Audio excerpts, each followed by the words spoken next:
All right, let's go to the women's side. Start with the 100. Sha'Carri is the favorite. She's the world leader at 1071. Who do you view as the biggest threat to her? Is it Alfred? Is it Shericka Jackson if she can somehow figure something out? Or is it someone else?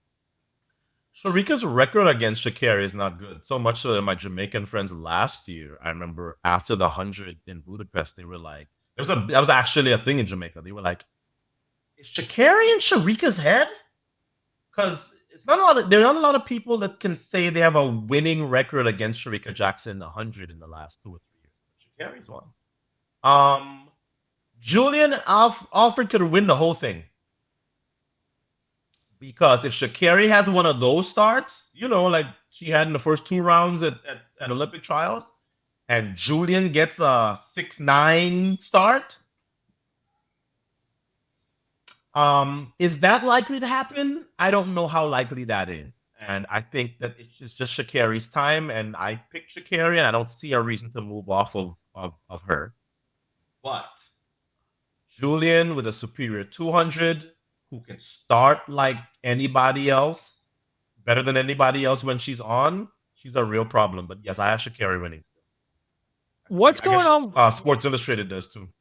Yeah, I think you got to pick her. I mean, she's not unbeatable, but she's demonstrated this year she's the woman to beat. Nobody that starts that inconsistently could be considered unbeatable. And Sha'Carri, I mean, she has starts. Last year, she was rattling off starts that were like an 8 and a 9 sometimes. And then now you see her, and I'm like, oh, that was like a 3. That was a 4. So yeah, she's inconsistent. She's sometimes just hesitant to not full start, like in those early rounds, like when she's like looks like she's just sitting in the block. There are certain athletes who have never recovered from 2022.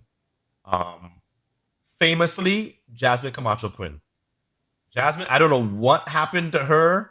She has not been the same athlete since. I think I've told her this. I think I've told her, as long as you're nailed to the blocks like that and you're that afraid of, oh my gosh, they're gonna throw me out, it's gonna be hard to win, especially in a 12-2 world. And I think they may run. I think the world record's under threat in that in the 100-meter hurdle. Speaking of which, I was like leading the statistical analysis of the start times. Did anything ever come of that? Because I basically, the mathematicians told me it was impossible, but I never followed up to see if they went back to normal last year.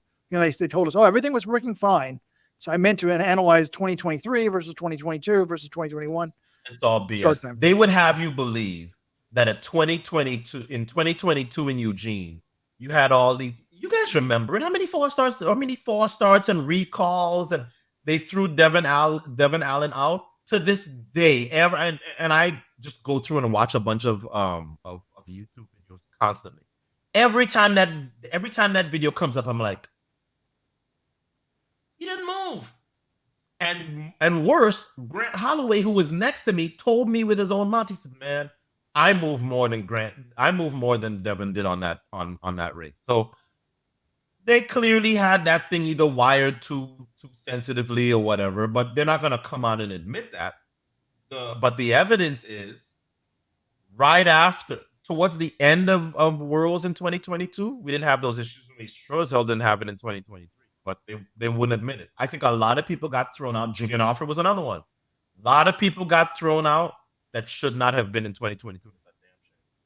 Wow, that's music to Rojo's ears because that's been something. I mean, rightly so. He's been pounding the drum on that because I still think what happened to Devin Allen is pretty ridiculous. One of the worst things I've ever seen in the sport. For that guy with his father just passing to get thrown out in that building for that BS, that was rough for me to watch. It bothers me still to this day. Yeah. Now, back in the women's sprints, can you explain what's going on with Shericka Jackson? Because even before she pulled up in Hungary, she didn't look like herself. She got beat. She got fifth in a 200 in Oslo. Shericka Jackson does not get fifth in 200-meter races. Like, what's been going on with her this year? Well, I think they have kept some injuries very quiet. I do know that their sort of course of action, particularly in Olympic years, is we are going to beat the athletes into the ground with training for a little longer than most camps do because we don't really care about competing. But once you get through that block of training, you're good for the end of the year. It's why MVP athletes tend to run well into. I mean, think of like Shericka last year. Everybody else is on fumes, right?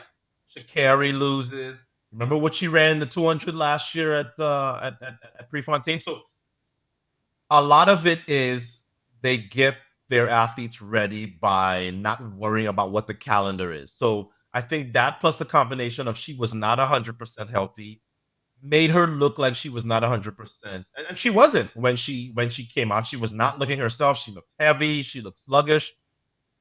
But she did recover in time to win the Jamaican Olympic trials. That's not nothing, even though we know that the big three are not the big three like they usually are. And her 200 looks good, not great. I noticed that in their pick, Sports Illustrated does not have her winning either the 100 or 200. I am of the opinion that that injury, no matter what that camp says, was more than they are letting on.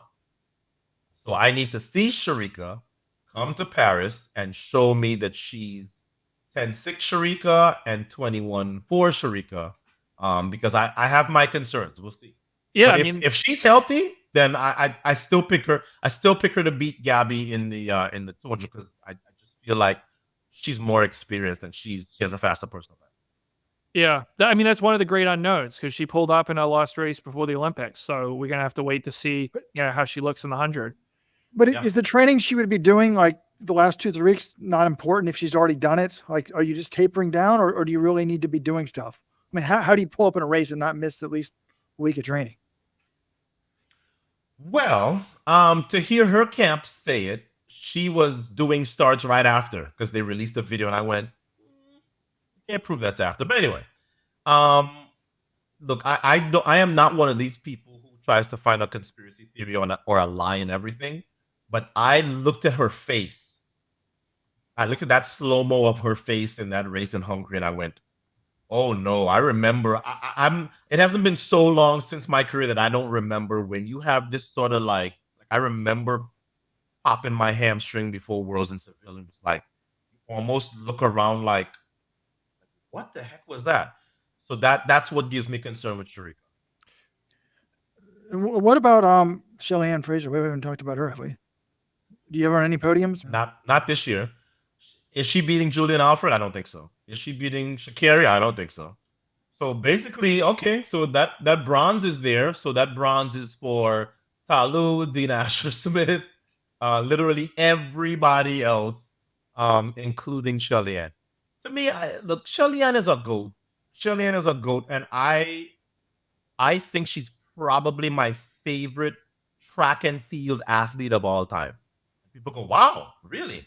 Here's why. Because if you were going to build a sprinter, I don't know if you'd start off with somebody 5 feet tall.